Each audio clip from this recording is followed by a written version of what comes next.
Comienza la jornada más esperada de la semana con el equipo de Prórroga 90. Los mejores en entretenerte con sus charlas de fútbol. De la mano de los conductores Daniel Ross, Gustavo Vizcaya y Giampiero Bombacci.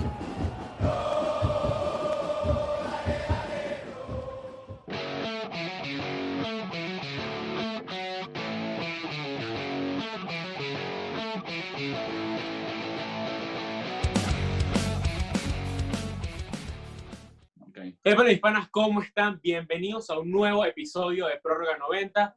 Es un placer para mí estar aquí hoy contigo, Giampiero Bombacci y Daniel Ross. Les traemos la primera entrevista al canal. ¿Y quién mejor para esto? Es un placer presentarte, Dani. Daniel de Oliveira. ¿Cómo estás, Dani? Hola muchachos, ¿cómo están? Yampi, Daniel, Gustavo, un gran placer estar con ustedes en su primer programa, ¿no? Porque tengo entendido. Entonces, bueno, estar aquí para compartir y todo lo que fue mi biografía deportiva será un placer. Muchas gracias, Dani. Bueno, hoy estaremos aquí con Daniel, repasando su carrera. Daniel es un ex jugador de fútbol profesional, ahora director técnico. Fue jugador de la Vinotinto. Para nosotros, un pionero de la MLS, destacable su paso por el DC United. Vamos a repasar también un paso por Europa que tuvo. Y también un pequeño paso que muy poca gente sabe por El Salvador, y claro, ahora también esta etapa como entrenador que está atravesando. Antes de empezar, Dani, la primera pregunta que te haremos, creo que la pregunta que más se ha hecho durante toda la cuarentena: ¿cómo estás llevando ese encierro? Bueno, no es fácil, es complicado, y más cuando estás separado de la familia, porque ustedes saben, yo estoy separado hace 2 años de mi ex, a la cual adoro y quiero muchísimo, Verónica. Y bueno, no tener a mis hijas en otro lado, estar yo acá, no ha sido muy fácil, que digamos. A veces cuando salgo al supermercado para hacer algunas compras, me acerco por casa de ellas, pero es todo con un protocolo bien definido, como lo dice la Organización Mundial de la Salud. Y al final nos hemos tenido que organizar, ¿no? Organizarnos, gracias a Dios, nosotros a través de este tipo de plataformas como Zoom, la que estamos usando ahorita, hemos podido hacer cosas diferentes y bueno, dictar algunas ponencias, algunas entrevistas, escuchar ponencias también de grandes presentadores. Al final es un tema de organizarse, y lógicamente también está la parte lúdica mía, que es la parte de la música. Yo estudié percusión en los Estados Unidos como un minor cuando estudiaba en la universidad, y bueno, trato de utilizar siempre un tiempo libre, por lo menos de 2-3 horas, aprovechando a mi vecino, que es guitarrista de un grupo llamado Exacerbados.rock, y bueno, nos juntamos y tocamos, y al final yo creo que es cuestión de organizarse. Sí, te hemos visto en las redes ahí todos los días montando contenido musical. Bueno, un poquito más calmado los últimos días, porque en las últimas 2 semanas tuvimos 2 noticias muy fatales: la muerte de la que era madre de mi novia actual, también la muerte de la esposa de un gran amigo de la universidad con 45 años, también falleció de coronavirus en Nueva York. Entonces, claro, quizás relajamos un poquito esta semana para permitirnos un poco de respeto por todo lo que había pasado, pero bueno, ya retomaremos, si Dios quiere, esta semana nuevamente nuestras actividades musicales también, porque eso es parte de la parte lúdica que necesitamos para poder subsistir a toda esta coyuntura, ¿no? Así es. Podemos hacer distintas actividades con todo el tiempo que tenemos, así que hay que aprovecharlo. Sí. Cada uno trata de aprovechar esta cuarentena lo mejor que puede. Así es. Aunque yo veo que ya en España, Yampi, creo que tú eres el que estás en España, ya dieron posibilidades de salir la gente a la calle, ¿no? Es lo que estoy viendo en la...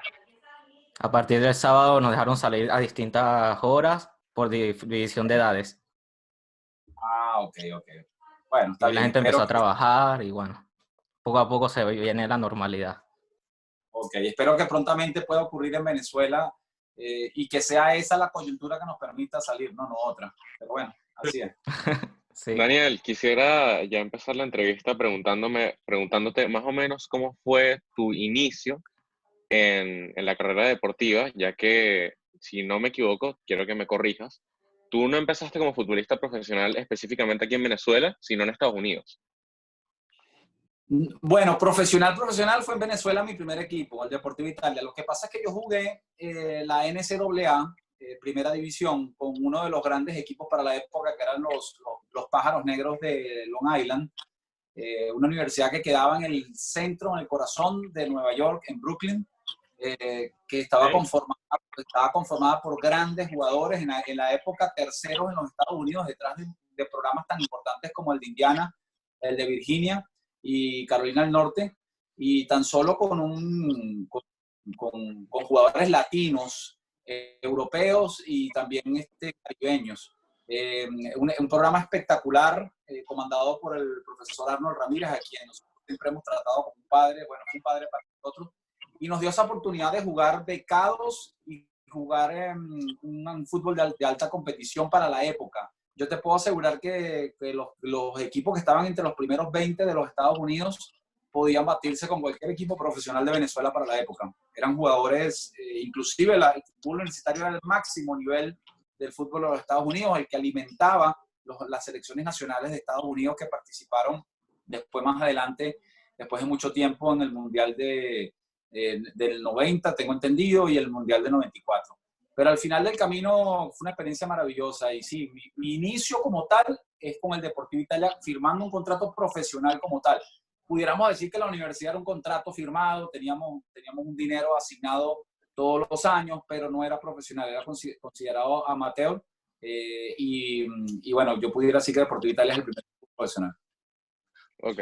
Vamos a quedar con algo que dijiste, Dani, que era que tú considerabas que los 20 primeros equipos de Estados Unidos podían enfrentarse sencillamente en esa época cara a cara con cualquier equipo venezolano. Hoy en día, obviamente, la Liga de Estados Unidos es mejor que la venezolana, pero en ese momento, ¿cómo era la diferencia? ¿Cómo la viste tú? Bueno, la diferencia yo la veía de lo siguiente. Yo me recuerdo de cuando yo llegué a los Estados Unidos, en aquella época, en 1987, que fue mi primer año, yo venía del sistema colegial venezolano. Yo jugaba con el Colegio Claret, también tenía mi participación con el Centro Ítalo en algunas que otras giras al exterior, pero los entrenamientos que yo conseguí en Estados Unidos fueron increíblemente, diríamos, complejos, ¿no? Porque en la pretemporada, nada más analicen esto, en la pretemporada eran 4 turnos diarios, 4 turnos, o sea, era a las 6 de la mañana, a las 10 de la mañana, a las 4 de la tarde, y después aprovechaban el verano que la luz se iba prácticamente, el sol prácticamente se escondía a las 8:30 de la noche. Nosotros salíamos a las 8:30 para hacer lo que era la parte futbolística, ¿no? O sea, que eran 4 veces diarias durante casi una semana, 7 días. Después él iba bajando a 3 turnos, 2 turnos, hasta llegar a un turno cuando llegamos a la universidad. Y todo eso ocurría en 23 días. O sea que para mí fue un cambio drástico, enorme. Y te digo, haber entrenado en la universidad en Long Island de la forma como entrenábamos, cuando pasé al profesional, te puedo decir que era una pancita, porque el profesional en las pretemporadas máximo 2 turnos diarios, y después un turno diario, y tenías prácticamente 20 horas libres al día entre dormir y tus actividades. Entonces, yo creo que el paso que yo tuve por los Estados Unidos me fortaleció muchísimo como jugador, me dio una idea de lo que puede ser un jugador profesional. Efectivamente, esa era la forma de entrenar en aquel momento el profesor Arnold Ramírez. Nosotros nos quejábamos muchísimo al principio porque decíamos, bueno, pero 4 veces al día, eso no lo hace nadie, ni lo hace ni el Real Madrid, ni lo hace otro equipo. Pero él lo hacía en intervalos muy pequeños, eran intervalos de máximo 45 minutos, 1 hora. El máximo, el que más duraba era el de la noche, que era 1 hora y media, porque hacíamos fútbol, o sea, lo que llama el colectivo, o sea, nosotros prácticamente ya hacíamos la parte futbolística y enfrentábamos equipos amistosos. Pero bueno, al final del camino yo creo que fue una preparación enorme, no solo desde el punto de vista deportivo, sino también profesional. Me formó como persona, me dio a entender de que era necesaria, muy necesaria la disciplina para poder llegar. No había ni tiempo de pestañear en las noches llegábamos después del entrenamiento, me acuerdo que entrenábamos a las 8, a las 9:30 ya estábamos tomando un snack, porque la cena era a las 6 de la tarde, en Estados Unidos se cena muy temprano, antes del entrenamiento. Sí. Tomábamos un snack y después del snack a dormir, porque no quería saber pero de nada, o sea, lo que quería saber era de dormir, porque al día siguiente a las 6 de la mañana tienes que estar despierto nuevamente. Entonces creo que fue quizás por sus orígenes militares, porque el profe tenía orígenes militares. A nosotros en aquel momento quizás no lo entendíamos, pero hoy en día y con el tiempo hemos entendido que eso nos formó como personas y profesionales. Ok. Así es. Quisiera preguntarte cómo se hace paso, o sea, el contacto con el que llegas a estar ubicado en Estados Unidos a jugar profesionalmente viniendo de aquí de Venezuela. Sí, bueno, el contacto se hace a través de los campamentos de los Cosmos de Nueva York, que en aquel momento se dividían en 3 grandes ramas, o en 4 grandes ramas. La semana del Cosmos, la semana del portero Reisenberger, la semana de Franz Beckenbauer y la semana de Pelé. Mi padre tenía una gran amistad con Pelé, me imagino que después la quieren hablar, pero sí. Él tiene una gran amistad con Pelé y organiza los viajes desde Caracas a los Estados Unidos. Estando en los campamentos de Estados Unidos, que venían de todas partes del mundo, venían de España, de México, de Brasil, bueno, de Estados Unidos, de todos los estados posibles. O sea, era un campamento que si tú no te inscribías con tiempo, no conseguías cupo por lo menos como 6, 7 meses antes. Y lógicamente era muy demandado. En ese campamento también tenía una gran variedad de entrenadores de diferentes partes del mundo, de España, venían de Madrid, de Málaga, venían de la zona de Asturias, había entrenadores de México, había entrenadores brasileños, muy conocidos para la época, que venían a ser parte del staff del campamento. Lógicamente, estando en el campamento, ellos tenían actividades, hacían las actividades y al final de la semana hacían unas competiciones individuales donde habían ganadores, pues entonces las competiciones era que si dribbling, el que drible más rápido en un espacio, el que domine más balones dominando la pelota, con el pie, con la cabeza había otra competencia, había competencias de penales, y una de las semanas donde yo fui, y no quiero con esto ni ser agrandado ni nada por el estilo, pero fue así, yo gané de las 6 competiciones, gané 5 competiciones. Creo que perdí en la de penal porque fallé un penal que nunca lo fallaba y lo fallé. Y lógicamente perdí esa competición. Y eso llamó la atención muchísimo a varios entrenadores que estaban ahí presentes, de Brasil, de España, de Estados Unidos. Y entre ellos estaba presente un profesor llamado Oscar Mena. Oscar Mena era prácticamente la mano derecha de Arnold Ramírez en aquella época. Se conocían mucho. Y Oscar le llevó la información a Arnold Ramírez de la Universidad de Long Island. Y por otro lado estaba el profesor Barco. El profesor Barco era un profesor uruguayo que hacía vida en el Málaga de España, y él también lleva la información al Málaga, y recibimos una carta de invitación del Málaga para ir a hacer la pretemporada con ellos. Tomando en cuenta las 2 opciones, y como siempre, para mí siempre fue importante la parte educacional, y en aquella época mudarse a España, si yo decidía irme a España, tenía que irme con toda la familia, puesto que todavía no tenía la nacionalidad española como la tengo hoy en día. Entonces, era muy engorroso mudarse a Málaga, y nosotros decidimos ir a la Universidad de Long Island después de una investigación, después de averiguar bien el programa. Nos dimos cuenta que la universidad estaba llena de jugadores de Flamengo, de la Academia Tawichi, una academia muy conocida para la época, que ganaba todos los títulos a nivel infantil y juvenil, jugadores del Caribe, de Trinidad y Tobago, de Jamaica, jugadores de selecciones nacionales juveniles. Había jugadores de México, de Chile, de diferentes partes, y me llamó muchísimo la atención el programa. Cuando nosotros decidimos junto con mi padre y con mi madre tomar esa opción, bueno, me tuve que preparar en inglés, porque también había que pasar una prueba llamada el SAT, que era la prueba de aptitud académica que te piden en los Estados Unidos. Era un poco más fácil que hoy en día te piden mucho más requisitos. Y llegamos a la universidad y, bueno, efectivamente tuvimos una gran temporada en el primer año. Ok. Después de tú terminar toda la carrera, ¿te quedas en Estados Unidos o ahí es cuando das el salto a España? No, te explico.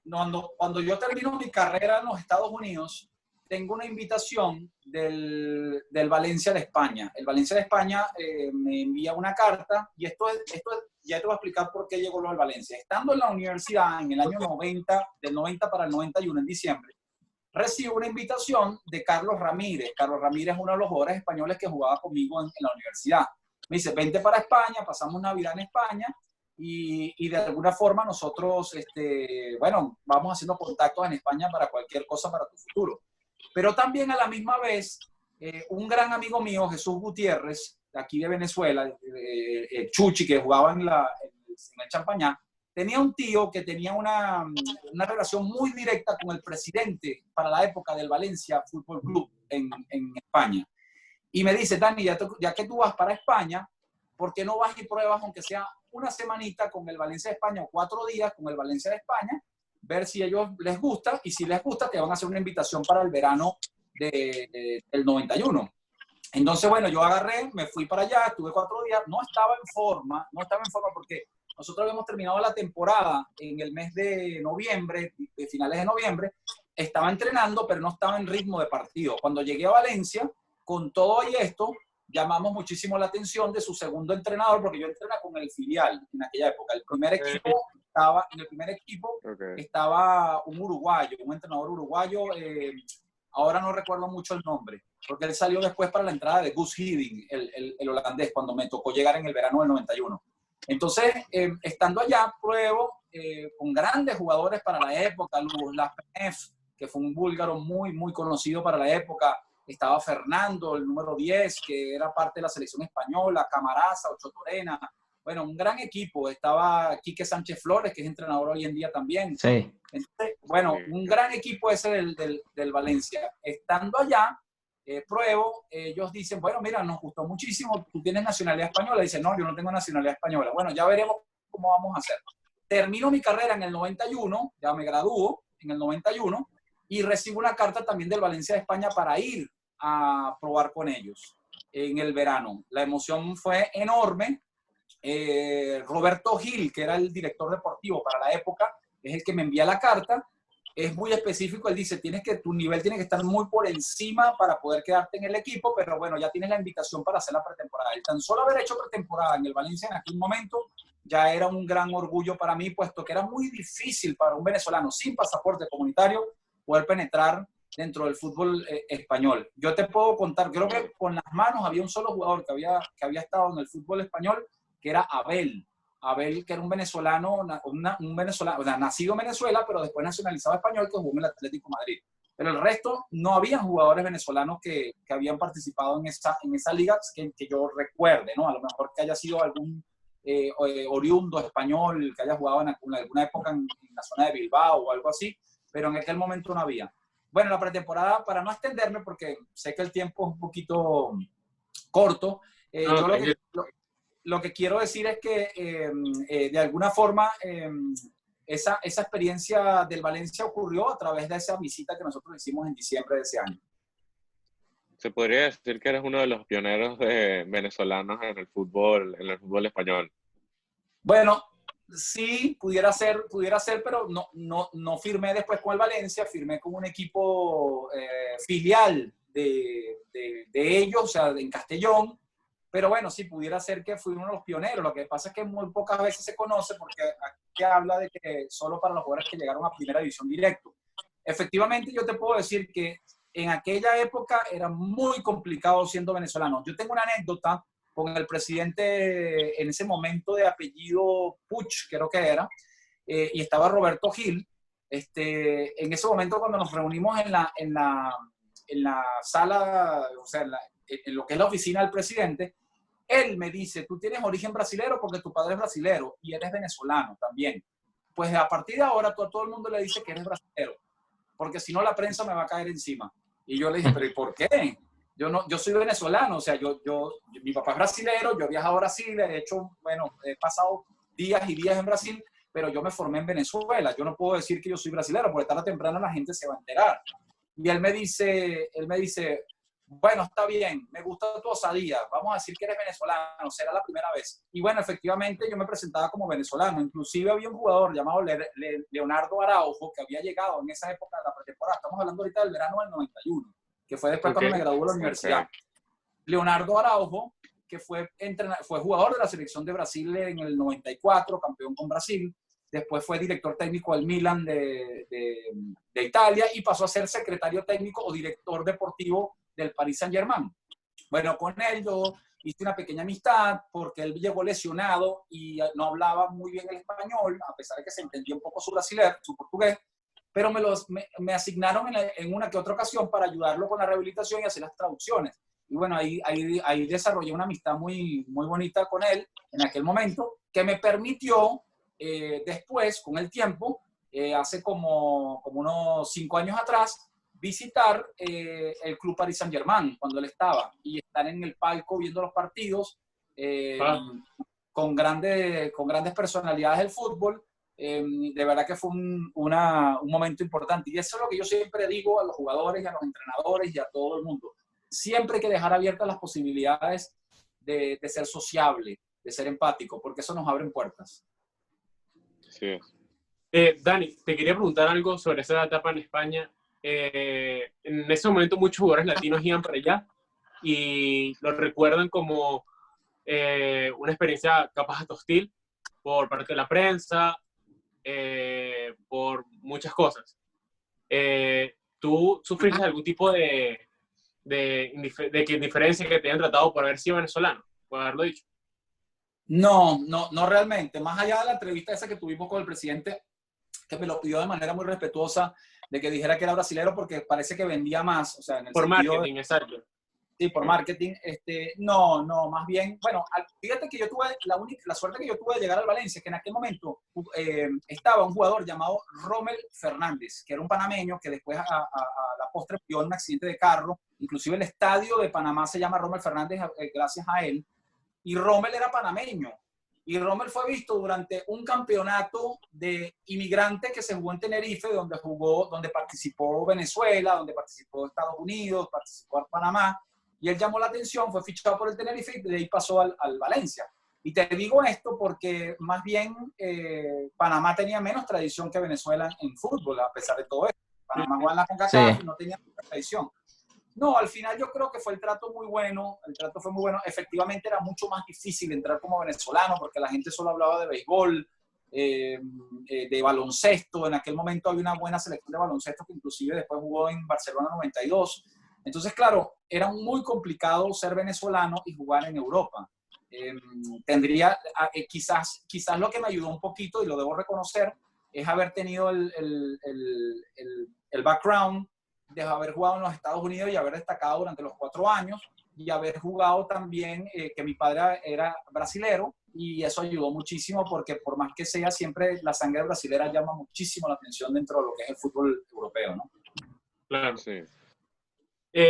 Después de... ¿Estuviste cuántos años en el filial del Valencia? Bueno, en uno de los filiales. No, yo estuve todo ese año. O sea, yo terminé los entrenamientos ahí, pasé a Castellón y de Castellón pasé a un lugar que se llamaba Almazora, muy bonito, que quedaba en la zona de Castellón. Era un equipo que era filial tanto del Castellón como del Valencia.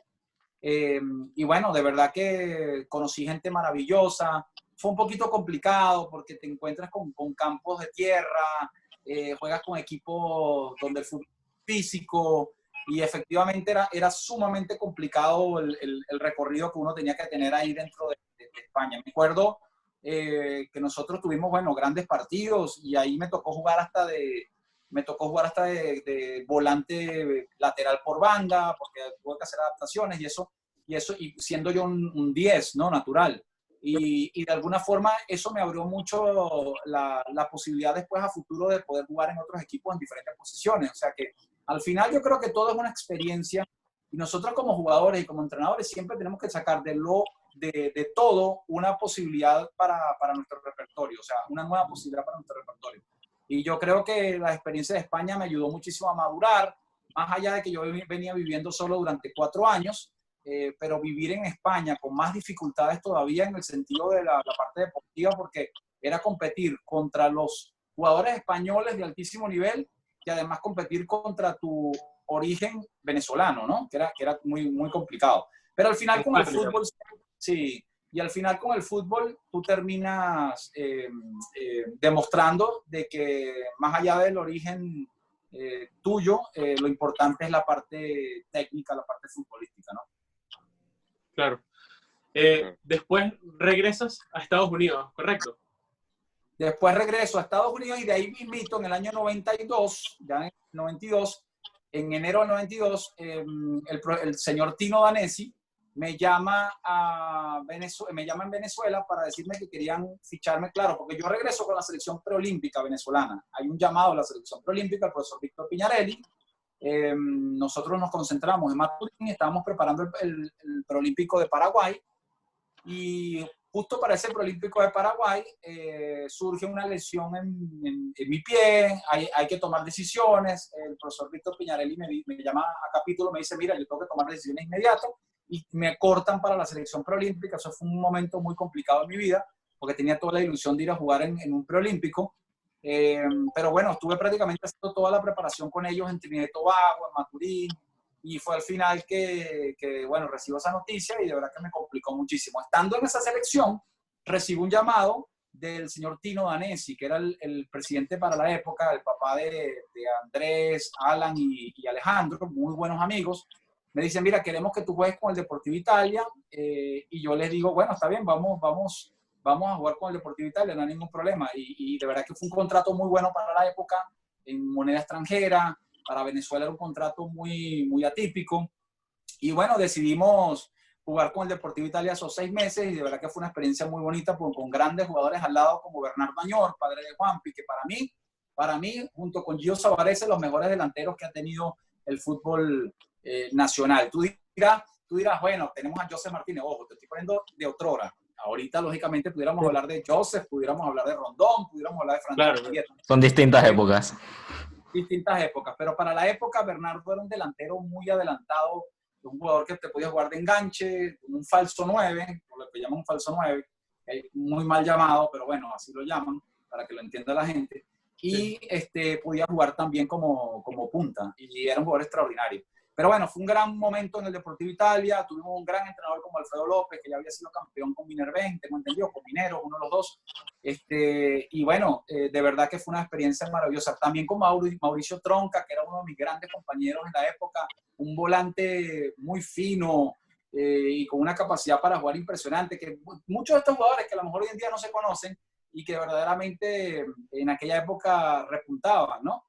Mauricio, por cierto, hoy en día es el representante, el abogado de Franco De Vita, el gran cantante Franco De Vita, y de verdad que tenemos una gran amistad, y de verdad que aprendí muchísimo con él al lado. En esa selección preolímpica, ¿con quiénes coincidiste? Hoy estaba Stanley Rivas, Giovanni Savarese, José Luis Dolgueta, de los conocidos, ¿no? De aquellos, Carlos Contreras, un gran jugador, Carlos Contreras, que es un jugador merideño muy bueno, Félix Golindano, el portero, un excelente portero para la época, Espigado, un jugador muy, pero muy bueno, Seferino Bencomo, que también jugó en el Caracas Fútbol Club, y un gran amigo, también uno de los grandes entrenadores que tiene el fútbol nacional. Bueno, se me escapan otros jugadores, pero por ahí estos son los jugadores más importantes que nosotros teníamos en esa época. Era una selección muy, pero muy buena, muy completa, con excelentes jugadores. Y de verdad que hicieron un gran papel, a pesar de que fueron eliminados en el Preolímpico, hicieron un gran papel porque eliminaron a Brasil. Esa fue la única Olimpiada que Brasil no pudo participar. Le dieron el pase a Paraguay y fueron levantados como héroes allá en Paraguay. Me acuerdo con un gol de Exxon Rodríguez. Exxon Rodríguez también estaba, un gran amigo y buen jugador. Un gol de Exxon Rodríguez a pase de Gerson Díaz. Y bueno, efectivamente, yo creo que fue una generación de oro que nació y creció en una época equivocada. Yo digo que en una época equivocada porque si hubiese sido en el día de hoy, yo te puedo asegurar que en los 24 horas que estábamos ahí estaríamos jugando en el fútbol extranjero y con grandes contratos. A diferencia a lo mejor de aquella época que estos jugadores tenían que quedarse en Venezuela, jugar en Venezuela, no porque es despectivo ni nada por el estilo, pero no tuvieron la oportunidad que pudieran haber tenido los jugadores hoy en día. Bueno, pero aunque los jugadores en esa época tampoco se iban mucho al extranjero, por lo menos en Venezuela había muchísimo nivel comparado con hoy en día. Por distintas cosas, pero en la liga venezolana nivel. En ese momento había mucho extranjero también. Sí, venían muy buenos extranjeros. Bueno, si nosotros analizamos la historia del fútbol venezolano, bien analizada, porque eso es parte de las cátedras que uno da cuando enseñan a los entrenadores. La historia del fútbol venezolano dice que llegó a haber hasta 10 extranjeros en un equipo venezolano. Y por eso que el nivel de los equipos venezolanos es altísimo, porque venían extranjeros del Cruzeiro, del Vasco da Gama, del Estudiantes de La Plata. Aquí jugaron extranjeros, bueno, entre ellos mi padre, que llegó en los años 60, que eran titulares en sus equipos en Brasil. Entonces, o en Argentina. ¿Por qué? Porque la moneda era muy fuerte, la moneda venezolana era muy fuerte y permitían, el número extranjero era muy alto dentro de los equipos. Eso tenía un pro y contra. En aquel momento el pro era que el nivel futbolístico era muy alto, pero en contra era la selección nacional de Venezuela. ¿Cómo hacías tú para escoger una gran selección nacional si tú tenías a lo mejor 1 o 2 jugadores por equipo jugando como venezolano? A la hora de escoger tenías una población muy, muy corta, ¿no? Muy reducida para poder escoger la selección nacional. Por eso que los jugadores venezolanos en aquella época eran muy buenos los que jugaban. Tenían que ser muy buenos para poder quitarle un puesto a un extranjero. Y eso hay que analizarlo. Mucha gente, y quizás nos desviamos un poquito del tema, pero mucha gente empieza a decir, compara, no, es que Pelé en aquella época las distancias de marcación eran muy grandes y les permitía mucho más espacio. Ya va un momento. El fútbol de otrora tenía jugadores muy técnicos, muy inteligentes, y efectivamente quizás desde el punto de vista físico hoy en día es mucho más rápido el fútbol, a lo mejor los espacios se acortan mucho más por el tipo de fútbol que se juega, pero al final yo creo que Venezuela en aquella época tenía grandes jugadores también. Lo que pasa es que, bueno, eran muy reducidos en comparación con el día de hoy, que se masifica mucho más el fútbol en Venezuela, para los venezolanos. Claro.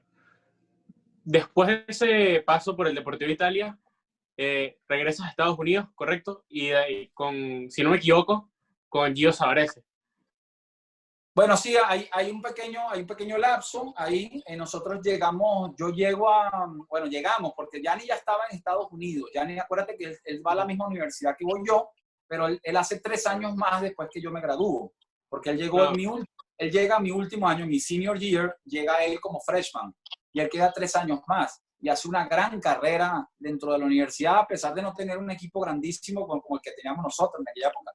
Y Gianni llama mucho la atención y él se queda en Nueva York jugando con un equipo llamado los Long Island Rough Riders, que es un equipo que estaba comandado por el profesor Alfonso Mondelo, que fue mi entrenador también en Estados Unidos en algún momento, y hoy en día director de la MLS, director de desarrollo de la MLS. Entonces, claro, Gianni ya se había hecho conocer en Nueva York, en la zona, siendo goleador de los Rough Riders. En el caso mío, yo regreso después de mucho tiempo y regreso a una ciudad que prácticamente era nueva para mí, que era Dallas, Texas. Y regreso a Dallas, Texas, porque hay un profesor llamado Luis Molina, que fue entrenador mío en Venezuela durante las elecciones de esas que se siguen entre los distritos, que fue Luis Molina, y con el cual fui campeón 2 veces en Caracas. Y él me dice, Dani, yo quiero que tú te vengas a Estados Unidos, que se sacrifiques, aunque sea 6 meses, no juegues con nadie, no firmes con nadie, vente a Estados Unidos y te preparamos para lo que va a ser una nueva gran liga en los Estados Unidos. En aquel momento, más o menos se pensaba que se iba a llamar Major League Soccer, y iba a salir con 10 equipos, y entre ellos un equipo de Dallas, Texas. Estando en Dallas, Texas, se me presenta una buena oportunidad en esos 6 meses, porque yo creo que fueron unos 6 meses donde yo prácticamente no tuve actividades profesionales como tal, sino semiprofesional, porque jugué con un equipo llamado los Dallas Toros, que era el máximo nivel de los Estados Unidos en aquel momento, como decir los Rough Riders en Nueva York, aquí los Dallas Toros. Y estando con los Dallas Toros, jugando, entrenando, yo incluso no lo pongo a mi currículum porque no es un equipo profesional como tal, pero de verdad que le agradezco muchísimo el haberme recibido. Estando con ellos, se presenta la oportunidad de hacer lo que se llama un combine, un tryout masivo en Dallas, Texas, para escoger los jugadores que estarían yendo al tryout final en San Diego. O sea, porque la MLS quería ir recogiendo los mejores jugadores de cada zona donde iba posiblemente a haber un equipo profesional. Bueno, ahí fueron, no te exagero, unas 500 y pico jugadores. Yo me acuerdo que yo le decía a Luis, mira Luis, yo he pasado por equipo en España, he pasado por mi selección, he pasado por todos lados. Y tener un número en el pecho que te diga el número, y yo lo digo con todo el orgullo del mundo, porque al final yo creo que fueron experiencias maravillosas que te hacen ver que uno luchando y queriendo las cosas puede llegar. Y yo me acuerdo clarito que era el número 114. Nosotros empezamos a hacer las pruebas, inclusive en esas pruebas llegó un venezolano también excelente jugador, había jugado en Portugal y había jugado en el Marítimo aquí de Venezuela, el Gran Marítimo de Venezuela. Gran equipo, ¿no? Gran equipo, que era Armando Peláez, y un gran jugador, pero ya Armando tenía sus 31, 32 años para la época, yo tenía 25, y hacemos el tryout, y bueno, a los dos nos eligen para la siguiente fase, y al final Armando no entra por la edad, por el tema de la edad, y yo paso a hacer el tryout final en Los Ángeles. Y bueno, esa experiencia para mí fue fundamental y espectacular porque me di cuenta, bueno, sí, llamé la atención no siendo americano, o sea, siendo extranjero. Y yo sabía que la iba a tener difícil porque mi posición era muy complicada. Yo iba a ser extranjero en una liga donde iba a permitir solo 3 extranjeros, 3 nada más de entrada. No como hoy en día que tienen un sinfín de extranjeros. Pero bueno, al final del camino fuimos a San Diego, y no sé si tú quieres hablar sobre ese tema. Fuimos a San Diego y ese tryout va Gianni Savarese desde Nueva York. Yo voy desde Dallas, siendo los venezolanos allá presentes. Y de Venezuela viene Roberto Cavallo, que jugaba también con la selección nacional y jugaba en el Caracas Fútbol Club. Roberto Cavallo viene también a hacer el tryout final en San Diego. Y en ese tryout final hay una cosa importante, que fue una persona que conocí y de verdad que me quedé impresionado, que era Rinus Michel. Rinus Michel es considerado el entrenador del siglo, del siglo pasado. El entrenador, el máximo, el mejor de todos los entrenadores de todas las épocas, porque fue el que evolucionó el fútbol. Yo no voy a utilizar la palabra revolucionar. Evolucionó el fútbol de una manera espectacular. Con Holanda, con el fútbol total, ese fútbol de Holanda del 74, el fútbol del 78, el fútbol del Ajax de la época. Entonces, la naranja mecánica. La naranja mecánica. Rinus era el encargado, el director de decidir quiénes eran los 70 y pico jugadores, creo que eran 75 jugadores que entrarían en el combine, en el draft final, que se daría público, y ahí escogerían los jugadores para cada equipo a través de, ustedes saben cómo funciona un draft en los Estados Unidos. Bueno, conocí a Rinus Michel, yo le dije que era fanático de Holanda desde que tenía 4 añitos, 5 añitos, siempre fui fanático de Holanda, y de verdad que una persona extraordinaria, y lo más impresionante fue que él llegó a la mesa donde estábamos comiendo todos los latinos, claro, nosotros nos juntamos ahí, estábamos comiendo, y empezó a decir, de aquí van a salir muchos jugadores para la MLS porque me encanta este grupo. Y tanto así que nos pusieron a todos juntos en el mismo equipo para jugar y enfrentarnos a los equipos los americanos. Y bueno, ahí entramos todos al draft. Y efectivamente, bueno, fuimos elegidos por el DC United. En ese paso en el DC United, ahí es donde coincides con Savarese. Prácticamente estuviste en el primer equipo de la historia del DC United, si no me equivoco. ¿Cómo fue ese primer año en la Major League Soccer? Bueno, fue espectacular. Nosotros, para mí, yo debo decir que fue una sorpresa para mí haber sido escogido por el DC United. Primero porque no estaba en mis planes mudarme a DC. Mis planes eran quedarme en Dallas. Dallas ya me había dicho que me iba a elegir en el draft. Mi sorpresa fue que en el primer día del draft, cuando yo pensaba que iba a ser elegido por Dallas, no me eligió. Y eso creó en mí como una frustración enorme, porque yo dije, bueno, ya va, me llaman por teléfono, me dicen que no me comprometa con nadie en el caso de que me elijan, que ellos me iban a elegir. Y en el primer día no salí, quedaba un solo día del draft, porque eran 2 días seguidos de draft. Estando yo en los entrenamientos del Dallas Toros, regreso a mi casa, me baño y estoy preparando mi almuerzo y recibo una llamada de la MLS. Me dicen, estamos llamando a la MLS, le vamos a comunicar con el entrenador del United, Bruce Arena. Y bueno, me comunican con Bruce, y Bruce me dice, Denny, ¿cómo estás? ¿Todo bien? Quiero que sepas que has sido elegido por el DC United en la ronda número 12. Queremos saber si estás de acuerdo o no, porque tú tienes que confirmar si estás de acuerdo o no jugar con el DC United. De no serlo, de decir que no, tenía que esperar la posibilidad que Dallas me tomara. Y Dallas había pasado la ronda número 12 y Dallas no me tomaba, porque ellos tenían la seguridad, porque fíjate, todo es estratégico. Después, cuando yo hablo con su presidente, Billy Hicks, la persona que era presidente del Dallas, cuando le dije, mira, yo tuve que tomar la acción de DC, él me dice, bueno, nosotros sabíamos que tú eras seguro y nosotros estábamos tratando de tomar los jugadores que no eran seguros para poder armar el equipo y después te íbamos a agarrar en las últimas del draft. Y bueno, yo efectivamente con el miedo, no con el miedo, con la duda de si verdaderamente, si Dallas me hubiese llamado, me hubiese dicho eso, yo hubiese esperado y me hubiese quedado en Dallas. Bueno, efectivamente tomo la opción de DC, confirmo que sí, y bueno, estar al lado de un gran entrenador de Bruce Arena, que para la época no era tan conocido para mucha gente, pero había sido campeón nacional en varias ocasiones con la Universidad de Virginia, que siempre estuvo entre los primeros. Y de allí salieron jugadores como Claudio Reina, John Hartz, Jeff Agus, que fue capitán de la selección de Estados Unidos. Entonces, tener una plantilla tan fuerte en aquel momento, que inclusive fue campeón, el primer campeón nacional, de verdad que me llamó muchísimo la atención. Y bueno, fue una experiencia muy bonita estar con el profesor Bruce Arena y con Bob Bradley, que era su asistente en aquel momento, hoy en día entrenador del LA Fútbol Club. Sí, por eso queríamos también enfatizar nosotros mismos en Prórroga 90 la importancia que tú tuviste para que el fútbol venezolano también se expandiera por otros continentes, pues sabemos que no es difícil y por eso queríamos decir como eres un pionero en el fútbol venezolano fuera de Venezuela.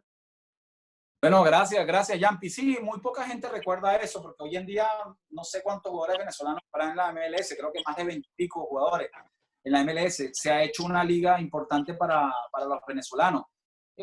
Quizás, sí, Giovanni y mi persona fuimos los pioneros. Yo diría que yo pondría también a Roberto Cavallo y a Armando Peláez, porque de alguna forma, a pesar de que ellos no firmaron con la MLS, ellos también fueron los pioneros en ser los primeros en ser vistos por la MLS y ser tomados en cuenta para lo que es un draft.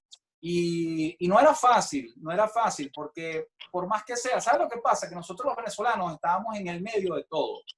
Nos veían como beisbolistas, pero a la vez también el fútbol estaba creciendo y todavía no, éramos de Sudamérica, y bueno, sí, hay algo de fútbol en Sudamérica. Era una oportunidad. Sí, lo que teníamos nosotros, a lo mejor en el caso de Yanni, mi persona, era que habíamos jugado en los Estados Unidos y habíamos destacado en la universidad. Y eso llamó muchísimo la atención, porque yo me recuerdo cuando me reuní con Bruce Arena en su oficina, porque él se reunió particularmente con cada uno de los jugadores para presentarse junto con el staff. Eso era una de las cosas mágicas que tiene Bruce Arena, que tiene una capacidad de llegar al jugador impresionante. Él me decía, mira, a mí me llamó muchísimo la atención, más allá de tu performance en el Combine, me llamó muchísimo la atención tu currículum en la universidad. Tú te enfrentaste a nosotros, y eso me lo recordó él, y de verdad que ahí yo me acordé, y es verdad. Tú te enfrentaste a la Universidad de Virginia en un momento que estábamos invictos, que teníamos 650 minutos sin recibir goles, y con un tiro libre tú nos quitaste ese invicto, le quitaste a Tony Meola, que era el portero en esa época de Virginia, le quitaste el récord de minutos no recibidos. Y desde ese día yo me recuerdo de tu nombre, me decía él. Y cuando te vi en el Combine y te vi entrenando, yo, oye, qué maravilla que poder tener este jugador a lo mejor dentro del equipo, porque él decía que él, en alguna manera, él quería tenerme en la Universidad de Virginia cuando me vio jugar allá en Virginia. Pero nunca me lo dijo. Y eso a mí me sentí orgulloso, porque al final me tomaron en cuenta como jugador y no como un gentilicio, pues. O sea, si era venezolano, si era brasilero, si era... Y eso es lo bueno que tienen los norteamericanos. Los norteamericanos no les interesa si tú vienes de Islas Vírgenes, si tú vienes de Hawái, si tú vienes de donde sea. Si eres un buen jugador, te van a tomar en cuenta y te van a dar todas las oportunidades a vivir por haber. Bueno, el caso más fácil que podemos ver es el de Joseph Martínez. Joseph Martínez, que en Italia, y ojo, con lo que quiero decir no es de forma despectiva, en Italia era un jugador más de la liga. Aquí es considerado uno de los jugadores más importantes. Y te digo una cosa, no es porque sea más débil o menos débil, sino que la confianza que tú recibes tanto de tu entrenador como tu organización es importante para tú crear ese aspecto motivacional y ser mejor cada día. Entonces, bueno, volviendo al tema, sí, para mí fue una experiencia muy bonita haber estado en el DC United y más con entrenadores de altísima calidad como Bruce Arena y Bob Bradley, que al final se convirtieron en entrenadores de la selección de Estados Unidos. Uno en una época, otro en otra, y los dos jugaron mundiales de fútbol. O sea, estuvieron como mundiales de fútbol. Sabes que hemos estado hablando todo este rato de la MLS, y antes de pasar a tu época como futbolista del fútbol venezolano y hablar un poco de tu época como entrenador, y queremos hacerte algunas preguntas sobre el fútbol venezolano, nosotros hace poco en nuestro canal de YouTube hicimos un video, y en nuestro Instagram hay un pequeño análisis de lo que viene siendo ahorita mismo la MLS. Y a mí me parecería interesante preguntarte, ¿cómo opinas tú? O sea, ¿en qué perspectiva ves tú ahorita mismo la MLS? Porque en nuestro parecer, nos parece que despunta a ser una de las mejores ligas del mundo, tal y como la están gestionando, sobre todo en el mercado de transferencias. Entonces, ya que tú que sabes que viviste en carne propia la MLS, nos gustaría saber tu punto de vista. Mira, yo te voy a comentar, yo viví la MLS en sus inicios. Sí, habían carencias. Quizás la carencia más importante era la calidad del jugador en la época porque venían de las ligas universitarias, la gran mayoría de los jugadores, que tenían un excelente nivel, pero no tenían un nivel a lo mejor de un equipo europeo. Hoy en día, y una de las cosas que hizo la MLS al principio es traer estrellas ya confirmadas en otros países que ya habían pasado, con edades ya jugadores ya con mucha experiencia, pero que desde el punto de vista de mercadeo les podía generar a ellos un acercamiento al público en el momento. ¿Qué fue lo que pasó con la MLS? Y esto te lo puedo decir con propiedad porque yo me senté con Alfonso Mondelo, el que te dije yo que fue entrenador de Gianni, fue entrenador mío y hoy en día es director de desarrollo. Me fui a su oficina en Nueva York, lo visité y él me hizo una muestra de toda la historia del fútbol de la MLS, que estuvo en quiebra durante casi 5 años, que la gente no lo sabe. La gran mayoría de los equipos estuvieron en quiebra y entre ellos se ayudaron y empezaron a generar recursos para que los equipos subsistieran y pudieran entender que esto es un proceso que iba a tardar por lo menos 10 años en darse, ¿no? Entonces, ¿qué pasa? Volviendo al tema, Alfonso me comentaba 2 cosas fundamentales que fueron diríamos, específicamente muy importantes para el desarrollo de la MLS y lo que es hoy en día. Uno, que los equipos empezarán a construir sus propios centros de entrenamientos y que empezarán a construir sus propios estadios, de tal forma que les pudiera generar, no solo desde el punto de vista futbolístico, recursos para autofinanciarse, sino también ellos tuvieran la posibilidad de que esos venues, esos estadios y esos pudieran ser alquilados para otro tipo de eventos y ahí generar recursos de otros lados, ¿no? Eso es uno. Y también generar identificación con el jugador. Yo recuerdo cuando nosotros fuimos a hacer la primera presentación con el DC United, fuimos al Robert Kennedy, al estadio Robert Kennedy. El estadio Robert Kennedy es un estadio quizá no muy moderno en aquella época, cuando nosotros fuimos, no era nuestro, era un estadio alquilado y no había identificación como tal con el equipo. No había identificación. Entonces, claro, la MLS se dio cuenta de esto y le obligó a los equipos a construir sus propios venues, sus propios estadios, sus propios centros de entrenamiento. Yo creo que ahí hubo un crecimiento enorme y una identificación del público con su equipo en la zona. El otro paso fundamental que dio la MLS y cada día lo está haciendo muchísimo mejor es la creación de las academias de formación, que es las academias que tienen cualquier equipo del mundo. A través de las academias tú puedes crear jugadores propios, con una huella propia del equipo. Y eso está ocurriendo en Estados Unidos. Ya tú ves, por ejemplo, desde hace muchos años atrás, todos los equipos están prácticamente obligados a tener sus categorías en todo de formación y a tener un segundo equipo, o lo que llaman un reserve team, un equipo reserva. Y ese equipo reserva les permite a ellos tener una competición para ir desarrollando jugadores para el primer equipo. ¿Qué hace esto? Generó un ahorro en la inversión a lo mejor de jugadores en el extranjero, solo traer lo necesario al extranjero para el fútbol norteamericano y formar jugadores de altísima competencia que van a ser parte del primer equipo.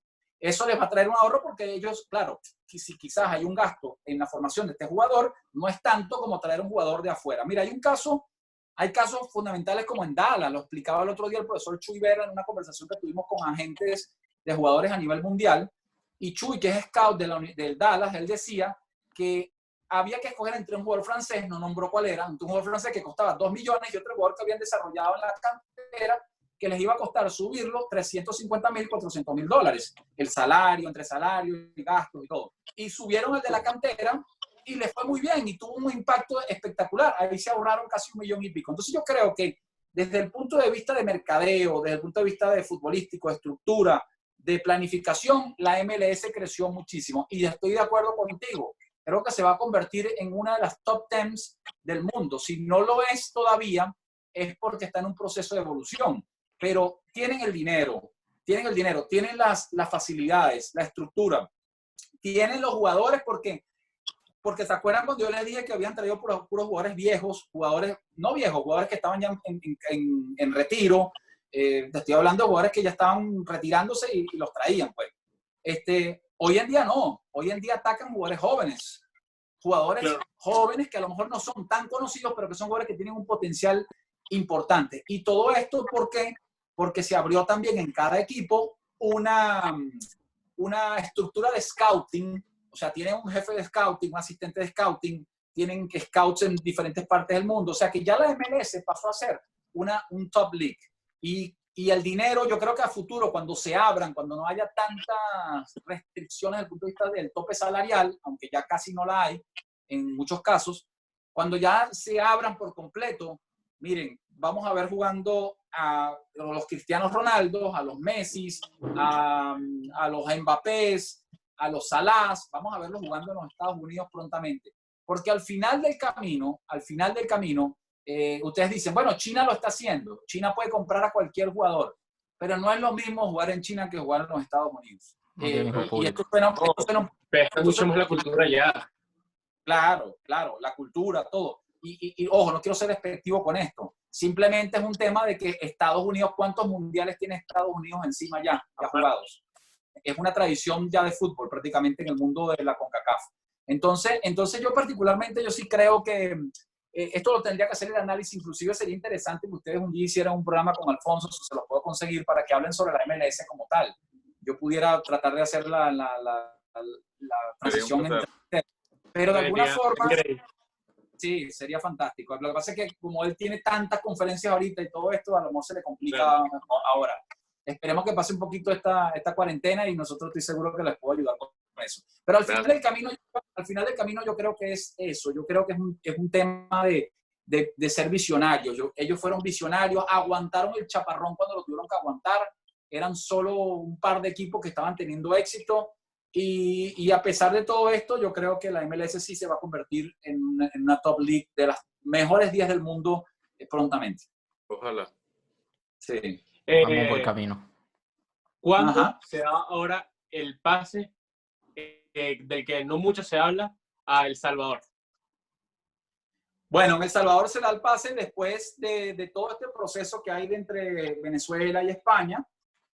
A través de un gran amigo mío, Alberto Aranda, que también jugó con nosotros en la universidad, el Papa Aranda, que por cierto después fue uno de los directores fuertes de Coca-Cola en Atlanta, en Estados Unidos. Yo digo que uno de los grandes CEO que ha dado el mundo de Venezuela. Alberto tenía una gran amistad con el presidente del equipo de El Salvador, Luis Ángel Firpo, para la época, el señor Don Sergio Torres, que era dueño de este equipo y dueño de una cadena de supermercados muy conocida en El Salvador, llamada La Tapachulteca. Decir algo así como, no sé, en Venezuela decir como el Sexy Orgama, o decir Macro, no sé, algo así. O Walmart en Estados Unidos. Entonces, claro, este hombre tenía un poder enorme dentro del fútbol centroamericano y me invita a jugar.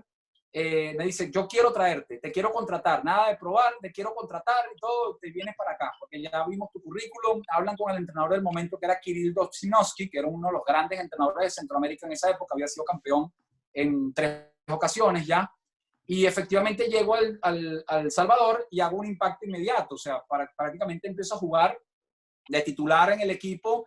Yo venía ya estaba haciendo una pretemporada con el Marítimo en Venezuela, ya estaba a punto de firmar con el Marítimo y me decido ir para El Salvador. Era una experiencia bonita. Yo digo, vamos a hacer esta experiencia porque es un salto a México. Tienes a México al lado, México está al ladito. Haces una buena campaña en El Salvador y cruzas a México. Estando en El Salvador, claro, me llevó la impresión. Acuérdate que El Salvador estaba saliendo en un proceso de paz, estaba saliendo con el tema de las guerrillas.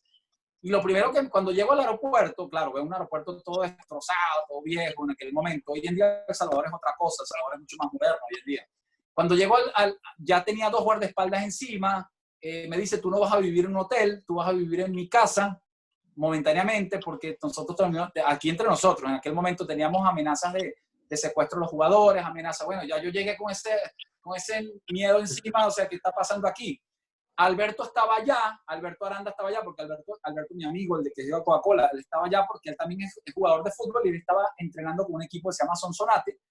Y efectivamente nosotros coincidimos en El Salvador y él me dice, Dani, mira, esto es un paso importante para llegar a México.